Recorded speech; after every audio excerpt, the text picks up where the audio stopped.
Ano daw po yung sinabi ni Sara Duterte na wala daw silang ginastos na pera na hindi daw tama ang paggastos. Ibig sabihin, wala daw katiwalian. Ginastos daw nila ng tama ang lahat ng pondo ng OVP at ng DepEd noong mga nakaraang taon. Ito pala yon. So, ayan po, naglalabasan ngayon. Lahat naman yan lalabas talaga. Lahat ng katiwalian, lahat ng kabulastugan natong si Sara Duterte ay siguradong lalabas at lalabas yan. Kasi ang napapansin ko po, kahit po yung mga taga Davao na dating hindi nagsasalita, ngayon po ay nagsasalita na.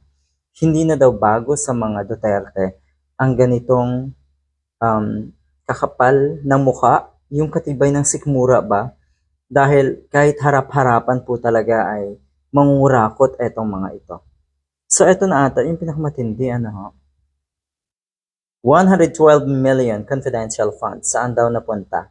Sa puntong ito, sabihin na nating tanong yan ni Sara Duterte. Oo nga, saan napunta? 'Di ba?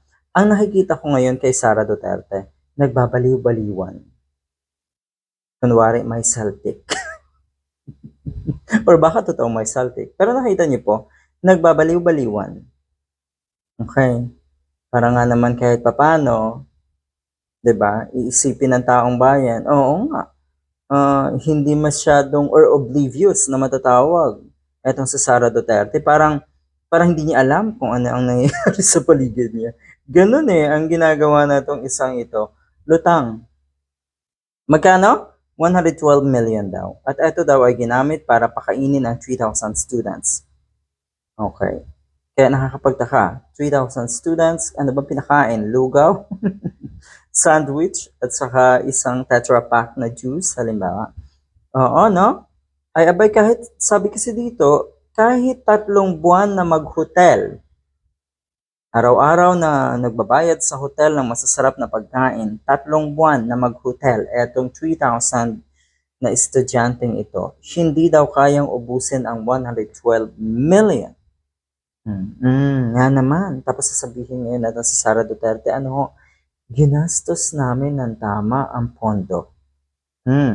Bigyan natin ng konting detalye pa ito 112.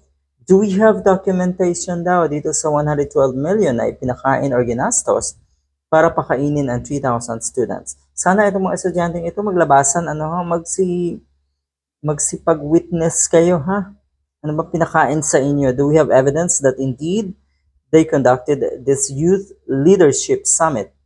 Or sa papel lamang ito? Meron ba daw talagang nangyaring leadership youth or summit? Youth leadership summit. Saan? Diyos ko talaga, nag-i-invento itong litsugas na ito. Kaya manggigigil ka na lang talaga. Una kasi, siya pa ito nagmamalinis. 'Di ba? Ituturo sa iba.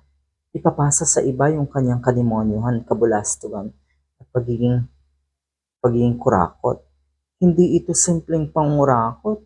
Ito po ay tahasang panluloko sa ating mga kababayan. Pero ang totoo po niyan, may pinuntahan yung 112 million. This is just on paper. On paper lang daw, itong youth summit na ito at 3,000 nga ang pinakain. Pero totoong may pinuntahan daw ang 112 million. Saan? Alam na natin. Grabe Tingnan natin ang ibang detalye. Despite the clarification, Pimentel continued to express doubt. Talagang kaduda-duda to. Talaga pong kaduda-duda. Buti sana kung one instance lang, yung report ng COA with the Office of the Vice President and DepEd's budget irregularities. Yung napaka-irregular. Yung mga paggastos nila mostly are questionable. At talagang kaduda-duda, stressing the need for further investigation and accountability for the use of such a large amount of money or taxpayers' money. Totoo naman, talagang kaduda-duda po itong mga ganitong klaseng madidiscover. So ayan, anong sabi ni Senator De Lima? Dapat ay alam ito ng taong bayan. At kayo na naniniwala pa rin kay Sara Duterte, kayo na po siguro ang pinakamalaking salot at sakit ng ating lipunan. Tandaan niyo yan, kung sino man yung mga naniniwala pa rin dito sa isang ito. Good luck.